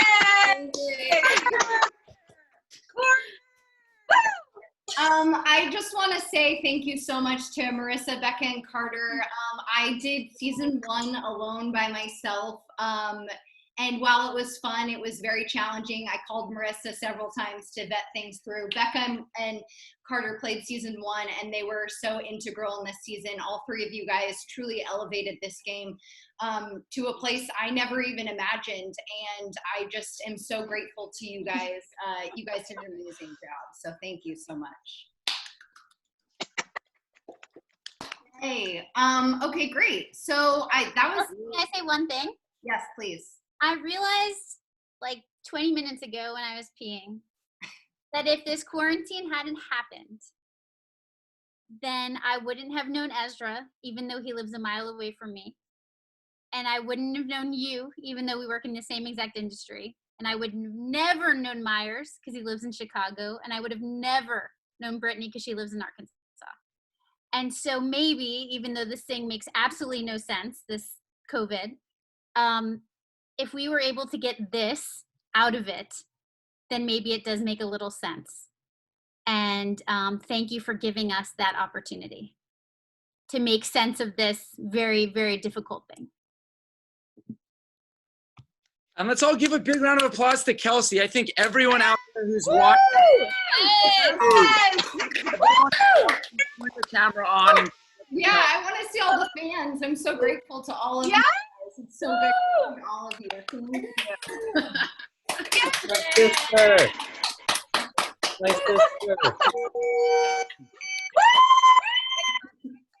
Great job, everyone. Yay. Thank you guys so much for an incredible season. I will never forget it. It has made such an impact on my life. My brother can attest to it's all my family talks about now. I'm just so grateful to all of you Hi, Dad. You're in the next room. I'm grateful to all the fans, contestants, producers, everyone. I know there wasn't $1 million on the line, but it really felt like we were playing for $1 million the entire time. And I think that's also a testament to how great all of you are, because we really tried to find amazing people that would make the game. And I feel that we did that. And I'm just so thankful. I mean, like, who are you guys to decide to do this thing that I made that is so weird? And I just so appreciate it. And I love you all so much. Love you, Kels. Brittany, congratulations, Brittany.